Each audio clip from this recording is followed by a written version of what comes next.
Now that the firebox is filled with Big Green Egg 100% natural lump charcoal, it's time to light the fire. When lighting natural lump charcoal, use our Big Green Egg electric charcoal starter or Big Green Egg natural fire starters. Both will have you ready to cook in minutes. Now slide the patented stainless steel draft door completely open. Nestle one Big Green Egg fire starter into the center of the charcoal and light. Replace the stainless steel cooking grid, and after 7 to 10 minutes, or when several coals are burning, close the dome and fully open the dual function metal top for maximum airflow. You can also use the Big Green Egg electric charcoal starter to light the charcoal.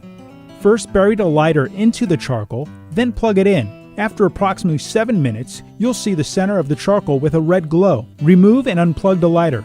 Now replace the stainless steel cooking grid and close the dome. Remember to fully open the dual function metal top until desired temperature is reached.